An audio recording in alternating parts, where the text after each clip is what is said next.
कृपा करे अगर सके, गुरु किए सब होए।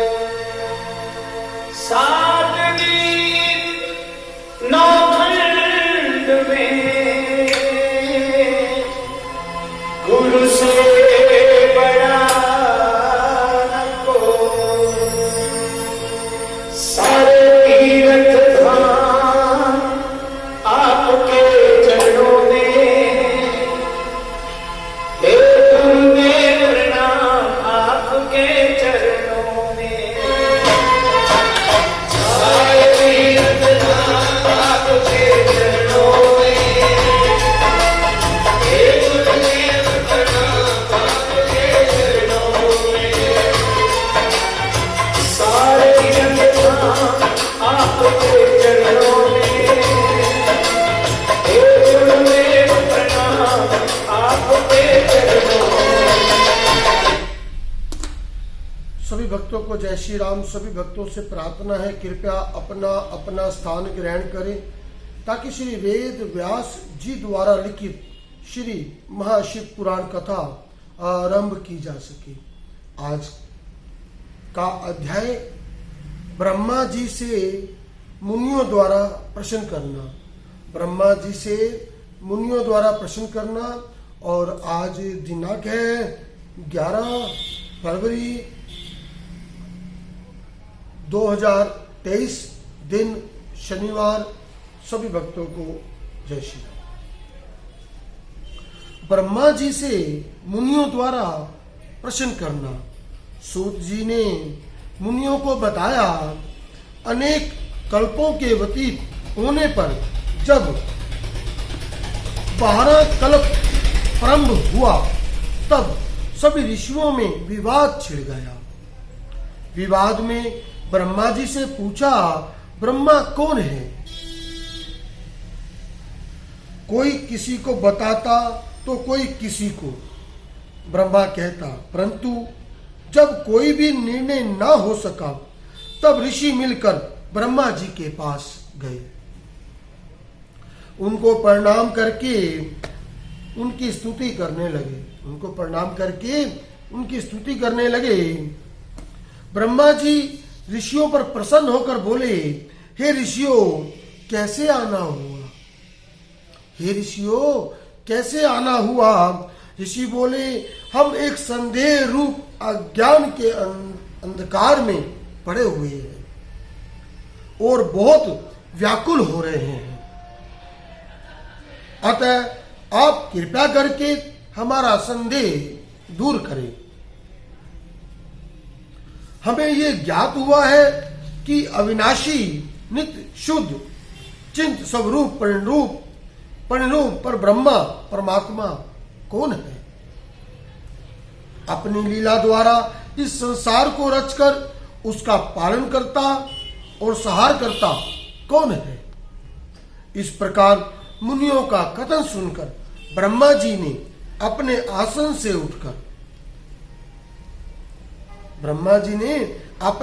से उठकर भगवान शंकर का ध्यान किया और फिर ऋषियों को से बोले,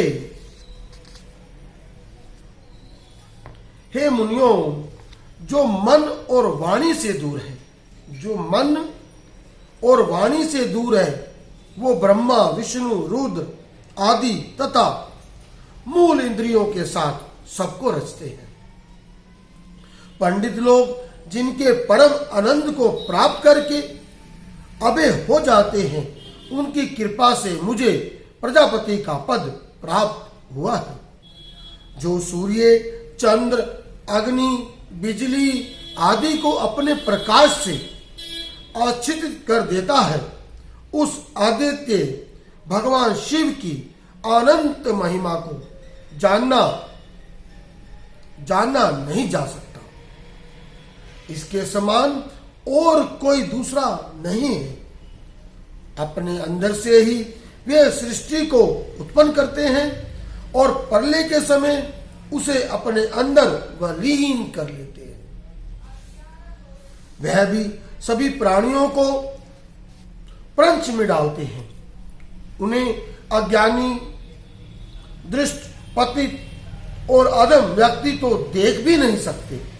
केवल भक्तजन ही उनकी पूजा उपासना द्वारा अपने अंदर तथा बाहर उनके दर्शन कर पाते हैं। इनके स्थूल रूप को देवता देख सकते हैं तथा योगी जन इनके सूक्ष्म रूप के दर्शन कर सकते हैं। इनका तीसरा रूप सूक्ष्म मति सूक्ष्म, नित्यम और अविनाशी है। इस रूप को उनके भक्त वर्त के अनुकूल चलने पर देख सकते हैं।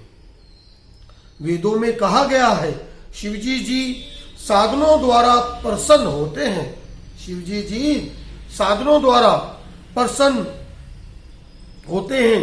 इसी तरह धर्म की अधिकता को जानने पर उनके द्वारा जन्म जन्मांतरों के पापों का नाश होने पर उसे भगवान भोलेनाथ की ज्ञान सहित चंचल भक्ति प्राप्त होती है। ऐसे व्यक्ति संसारिक विषयों से दूर होकर भक्ति भाव में प्रवृत्त हो जाते हैं। भाव सिद्ध हो जाने पर ध्यान कार्य में निष्ठा बन जाती है। फिर ज्ञान और ध्यान युक्त होकर मनुष्य योग में प्रवृत्त हो जाता है। वह व्यक्ति शिव समान होकर शिव धाम को प्राप्त हो जाता है। इसी कारण से हे ऋषियों, तुम भी उस ब्रह्मा अर्थात शंकर की कृपा प्राप्त करने की कोशिश करो। पर ब्रह्मा परमात्मा शिव के ध्यान का अभ्यास करो। इसी के द्वारा भगवान शिव में प्रेम और प्रबल करके बढ़ते जाओ। आप लोग ऐसा करो कि देवताओं के 1000 वर्ष पर्यंत महायज्ञ करने का संकल्प कर लो। ऐसा करने से यज्ञ की पूर्णता भी हो जाएगी। तब तुम्हारे मंत्रों द्वारा आह्वान किया जाएगा। वायुदेव भी तुम्हारे पास आ जाएंगे। उसी से ही तुम्हें अपने कल्याण का मार्ग प्राप्त होगा। इसके पश्चात तुम लोग परम पवित्र वाराणसी चले जाओ। वहां पर भगवान शंकर जगत माता पार्वती के साथ भक्तों पर कृपा करने वाले लीला करते हुए विराजमान है। इस समय मैं अपना मनोमय नामक चक्र छोड़ने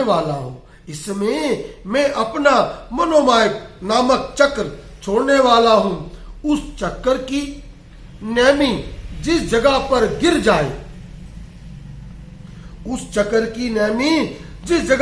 जाए उस स्थान पर तुम लोग अपना महायज्ञ करना। ये कहकर ब्रह्मा जी ने शिवजी जी का ध्यान करके सूर्य के समान चमकते हुए चक्र को छोड़ दिया। ऋषि लोग ब्रह्मा जी को प्रणाम करके चक्र के पीछे पीछे चलने लगे। वह चक्र चलते चलते किसी परम पवित्र विशाल भूमि खंड पर जाकर गिरा। वहां एक बड़ी शिला थी। उसके साथ टकराकर उसकी नेमी टूट गई। उस शिला से टकराकर उसकी नेमी टूट गई। इस कारण वह स्थान परम पवित्र यज्ञ गंध विधि से नेमी शरण नाम से प्रसिद्ध हुआ। ऋषियों ने वहां पर महायज्ञ करने की दीक्षा ग्रहण की। एक दिन राजा पुरुष उर्वशी के साथ विहार करते हुए वहां आ पहुंचे।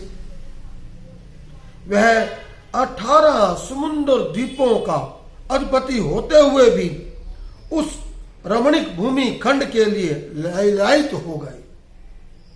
वह मोहवश अज्ञानता से मुनियों की स्वर्ण वेदी को छीनने को तैयार हो गए।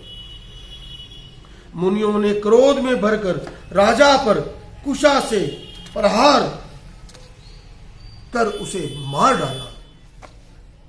वह भूमि है जिस पर बैठकर ब्रह्मा जी ने ब्रह्मा जी ने पहले सृष्टि की रचना की। इस भूमि खंड को पाकर मुनि लोग बहुत प्रसन्न हुए। श्री राम जय जय राम, श्री राम जय जय राम।